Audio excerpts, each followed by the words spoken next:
প্রগতি চারুকলা কেন্দ্রের সমস্ত অভিভাবক অভিভাবিকা এবং ছাত্রছাত্রীদেরকে প্রণাম জানিয়ে আজকের পাতার ছাপের কাজটা শুরু করলাম। প্রথমে পাতার পেছন দিকে এইভাবে রঙটা লাগিয়ে নিতে হবে ভালো করে।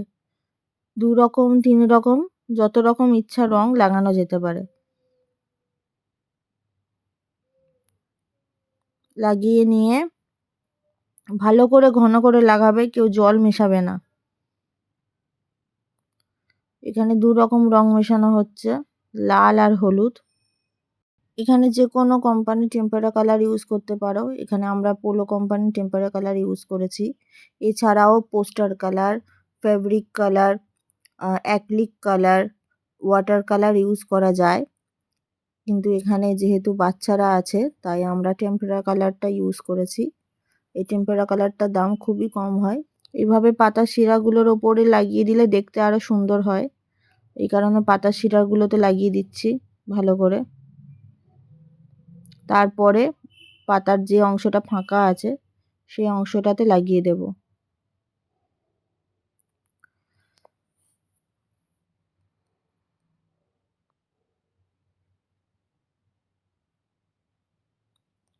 তার আগে প্রজাপতি বডিটা এবং স্যুটটা এঁকে কালো রং করে নিতে হবে। এখানে বাচ্চাটা মোম রং করেছে, এখানে এই তুলি রং দিয়ে করলেও হবে।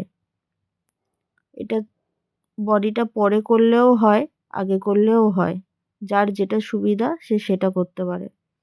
এবারে দেখো পাতার প্রায় সব অংশটা রং করা হয়ে গিয়েছে।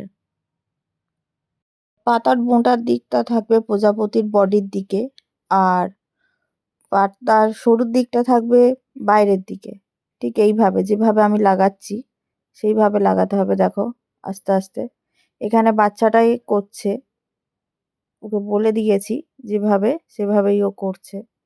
ঠিক মোটাটা হলো তার বডিতে লাগাতে হবে এবং এবার আস্তে আস্তে হলো পাতাটাকে ভালো করে চাপতে হবে। দেখো ছাপটা উঠে যাবে। যদি ভালো করে না চাপা হয় তাহলে কিন্তু এরকম আর্ধেক উঠবে আর্ধেক উঠবে না। হাত দিয়ে ভালো করে পুরো পাতাটাকে প্রেস করে দিতে হবে, দিলে তবে সুন্দর করে ছাপটা উঠবে।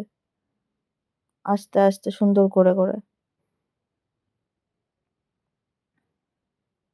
এবার ঠিক মোটার দিক থেকে আস্তে আস্তে তুলতে হবে। দেখো প্রজাপতির নিচের ডানাগুলোর জন্য আবার হলো পাতাতে নতুন করে রং লাগাতে হবে। সেই রং চেঞ্জ করতেও পারো বা একই রকম রং লাগতে পারো। ও হলো বাচ্চাটার পছন্দ মতন রং হলো পাতায় লাগিয়ে নিচ্ছে।